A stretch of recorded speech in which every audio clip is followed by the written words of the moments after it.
It's great to be home. What an exciting time it is. As I sit here and listen to everyone's remarks, it brings back a lot of memories. From the people in the trees, my neighbors, for a year and a half. We got very close. We woke up to each other each morning, looked at each other, and waved. So it's nice to be able to move away from that. The seismic issues, of course. When you're in your office and it's rumbling, you never know if it's the people walking down the hall or if it's coming from below the ground. So it's obviously that was a huge part to make sure that we address that situation. They talked about the benches, and I can't tell you how many letters I got in the mail with people with splinters that mailed them back to me from the old benches that pulled them out of their rear and sent them to me. So the one thing I am a little disappointed with is we had to change the visitor locker room. I think they talked earlier about the worst facility in the country. That was absolutely the worst visiting locker room in the country. But in all seriousness, this is a great day. As I look around here, and 10 years ago when I sat on the edge of that desk and we talked about they had these renderings, and I said, "Are you sure this is going to get done?" And, "Oh, no problem, we got it." So it's been a long time, but I'm so thankful to everyone who has been involved in this, from the administrators, Chancellor, Sandy, all the people. There's a lot of hard work that goes into this. Bob, to be here day to day, Daryl, Joe, everyone who I remember still getting on the plane and flying around. Kathy was with us, so flying around to 5 other places, gathering ideas on things that were around the country and what we had a vision of this place to be. And I can tell you this, that this surpassed it without a doubt. As I've walked around this place, it's unbelievable what the design was, how they executed building it, to be around here every single day and watch all the hard work and energy that goes into it. When you get here at 6 o'clock in the morning every morning, you see the workers out here so passionate about getting this thing done and getting it on time.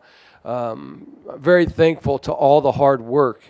There's a lot of administrators and a lot of people in charge of things, but the people inside there doing the work day in and day out, they deserve a lot of credit because I've been watching, they've been grinding.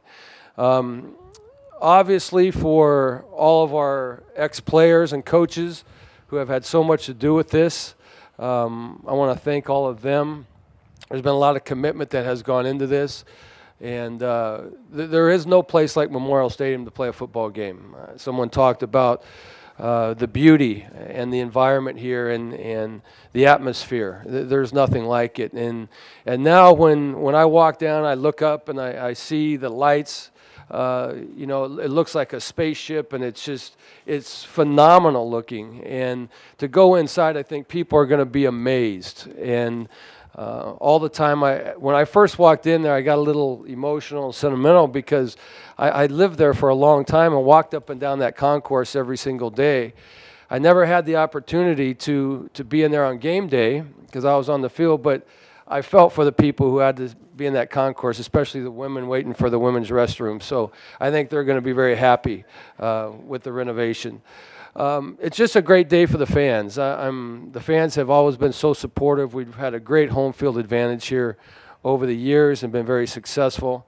And now it's going to take one step up from there. Cannot wait to get in there next Saturday. Tomorrow we're going to practice in there, and now we'll practice from here on in the stadium, so it's going to be great. Our players are very, very excited. AT&T did a great job for one season over there of hosting us, but there's nothing like being home. There's nothing like our players walking through the North Tunnel. The pride and tradition that goes along with that, you just can't explain. And the other day, we had a mock game in there, and the players walked through that North Tunnel, and I was nervous, and it was only a practice. And it was it's just a feeling that you can't explain of what goes in, the blood, sweat, and tears over the years of competing in there. I remember the day that they demolished the whole inside, and it wasn't one day, it was a few days, but when it was finished, to walk in there, and again was a little emotional by looking at the number of times we've walked through that tunnel into that environment and that setting, and now it was all torn down. And now that we go back in there, it's unreal. It really is. And we owe a great deal of gratitude for everyone who took part in this. It's a huge step, not only for the football program, but all the other sports that share the building, the High Performance Center, the stadium. It really is a special time, and it's a facility and a venue that we're going to enjoy for the next century and a half, and just really pleased to be part of it. And can't wait till we open it up next Saturday. And I know the team's going to be anxious to get out there. And like John said, that's the easy part. So we don't need to practice next week. We're just going to show up and play. So. Go Bears.